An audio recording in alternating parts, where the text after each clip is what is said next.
Hi, my name is Christy Garcia, and I'm the Director of Training for Advantage Treatment Centers.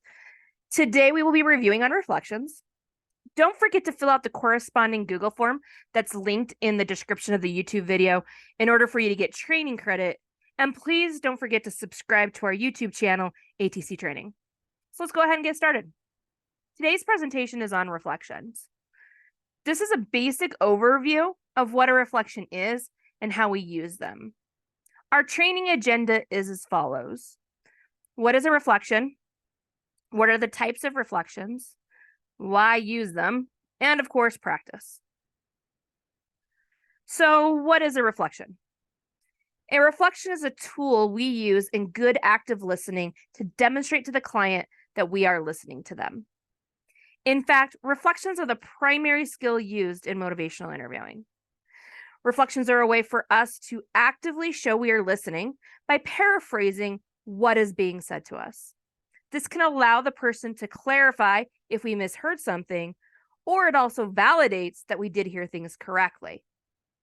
Oftentimes, when reflections are used correctly, the client will expand on the topic and provide more elaboration.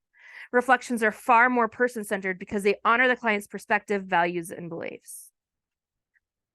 The way we start a reflection is really important, so we don't accidentally turn our reflection into a question, and specifically a closed question.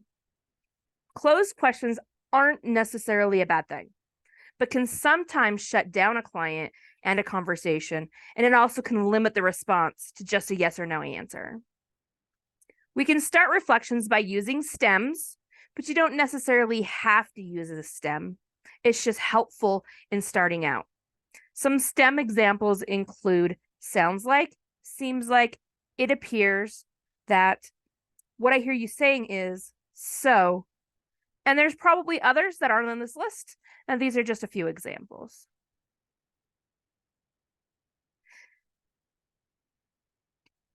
One of the challenges to reflections for people just starting out is not toning up, which will make the reflection sound like a question, even though it's not. A tone up might sound like this. Sounds like you're struggling right now, versus a reflection that sounds like this.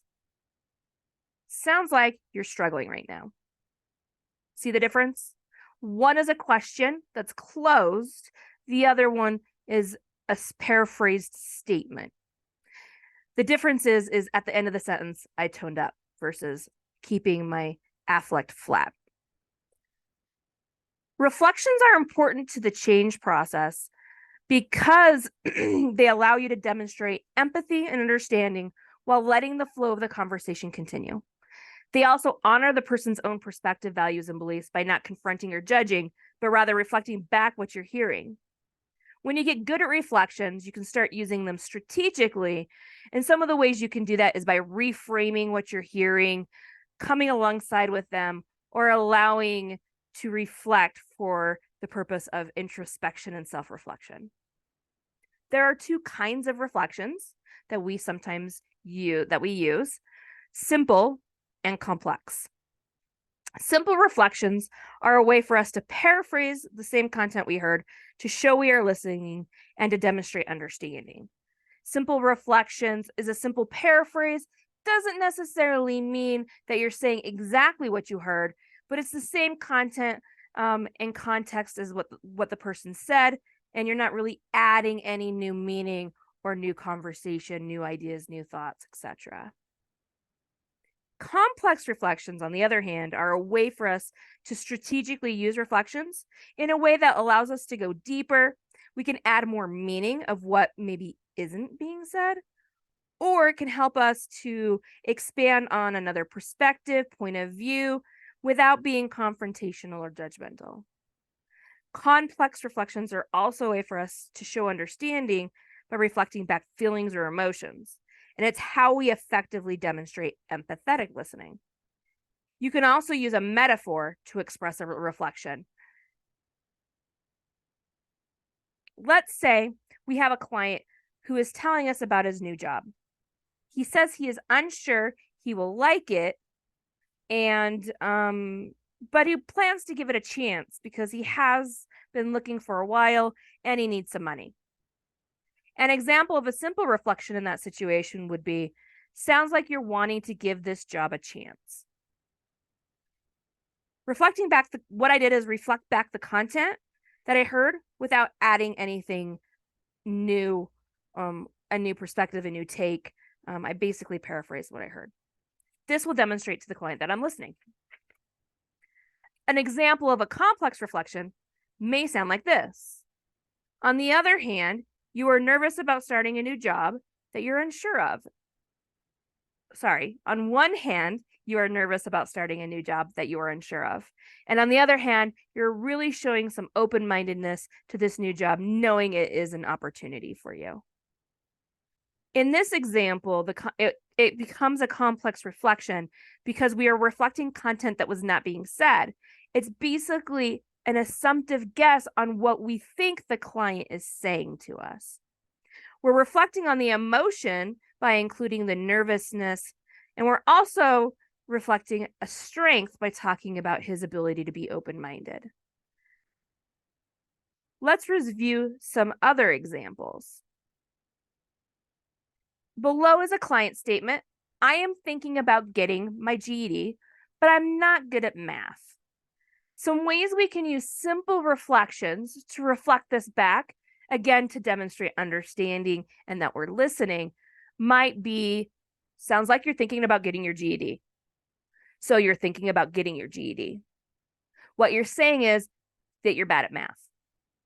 You're thinking about getting your GED, but also hesitant because you're not good at math.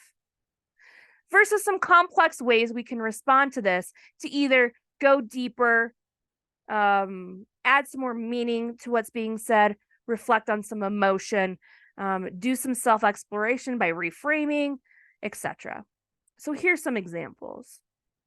Sounds like even though you are bad at math, you're willing to step out of your comfort zone and start working towards obtaining your GED. You're seeing value in getting your GED and think it's time you start working towards getting it. Despite being bad at math, you know you'll be able to work hard to get through the math portion of the GED classes. You are scared about having to learn math again. Remember, reflections aren't always easy, but they're essential in the active listening process. Reflections aren't always automatic for people, and they're not always a natural form of communicating for us. So being able to deliver them strategically isn't something that you can do without practice. It will take intentionality and a lot of practice, but it's worth the time to show you are listening and supporting your clients as well as guiding them through the change process. So really, that's Reflections 101. Now let's get into the practice. You will want to click the link located in the description of your YouTube video. Make sure you sign in using your ATC Google email account. Read the scenario and answer the questions to receive 30 minutes of training credit. You can also request feedback or sign up for coaching through the Google form if that's something you're interested in. Keep an eye out for more training content and videos that will be posted on your YouTube channel. And don't forget to hit the subscribe button. Thank you for watching.